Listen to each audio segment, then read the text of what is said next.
Welcome back to Media Makeover. So today I am your host Nayli, and with me today is my friend Mas. Hi. In our last episode, we talked about how advertisement use storytelling to grab attention. And today, we're diving into the raw advertisement, a local beauty ad that looks super sleek, but of course, there's a lot things to work on.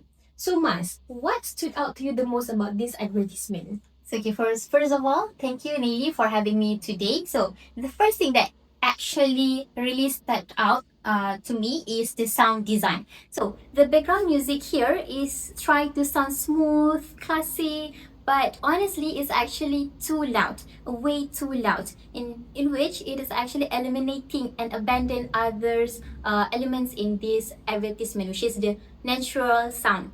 So, because natural sound here is very important as it is part of the storytelling. And then, for example, I can say that the click of the cap, the pour of the liquid, and also even the soft touch when applying the products, the model applying the products. These natural sounds is actually very important as it can create a sensory feelings in and indirectly giving the audiences how it realness and also how it's actually the quality of it through the natural sounds. So, by protecting portraying its overpower of music in this advertisement is actually make the persuasive impact in this advertisement very low, in which it can be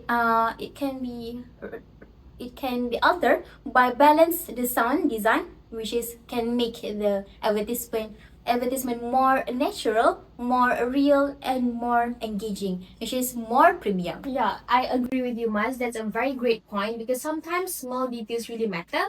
And if the sound is too fancy, it can actually pull people out of the advertisement instead of drawing them in. So, what about how the advertisement represents the people or maybe its audience? Yes, that's actually my second critique, which is representation and audience connection. So, looking at the role through a critical lens is actually try to refine it as a global look. It portraying a global look, clean visuals, soft tones, and minimalist styles, which is actually inspired by Japanese aesthetics. But then, we know that this is the raw is actually a local brand that whatever it is, the first viewers will always be Malaysians, isn't it? But then the setting and overall presentations here is feel so distant. The vibes, the environment, even the weather here is not presenting Malaysians weather, in which the skin behaves that they portrays doesn't look like how Malaysia's skin type of human will react to hot and humid climate. And this makes the advertisement visually striking but hard for local viewers to feel connected and related to. So, for moreover, the distinct can be more obvious when we consider the skincare aspect, as we know that this is actually a advertisement of skincare, but then the model here is actually representing a model with flawless and then clear skin, but then um the real target market here is actually a person or a crowd that having a problem with the skin, isn't it? So why does this advertisement showing us the person with no such things? So to cover up, uh perhaps they need to hire a model with some of those problems of skins, and then the audience will feel related or not. They will feel like, okay, well, she doesn't have any types of any skin problem, so why does she need to use that? Why does I need to buy that? Because I don't have a relation with that kind of clear skin. I have my own problem skin, for example. So to this, according to Vilo 2023, beauty advertisements that overlook culturally relevant representation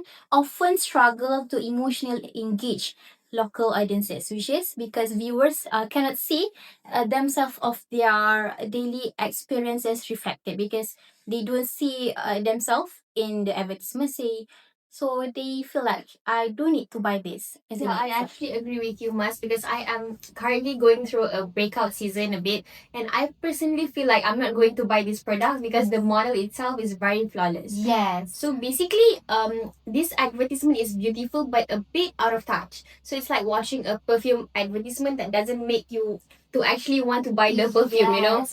Yes, the visual is visually stunning, but it misses a lot of emotional pull, which is make perhaps can make people, hey, we are sharing the same problems of skincare, of skin types, and then I will buy that. But then here we don't have that. We have that, but the music there is overpower everything in it. So for example, other than that, we could also make it relate by putting some scenarios that we can relate to. For example, as a future teachers, we might searching for a scenario where we need to wake up at 5 a.m. in the morning, and then we need to apply our skincare in the transportation in our car, as we need to avoid the traffic jam, isn't it? So moments like that will make the advertisement feel authentic and show the brand that they understand what are actually happening in Malaysia, what are actually happening in our daily life as a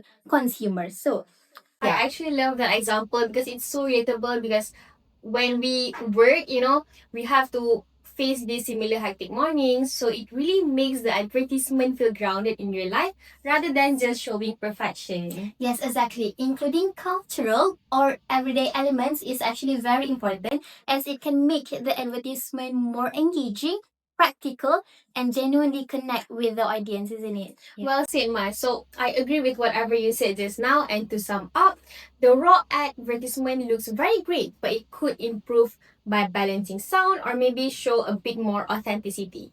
So that is all for today's episode of Media Makeover. Thank you for tuning in. And remember, good ads don't just sell products, they sell feelings. So that's all from us. See you next time. Bye.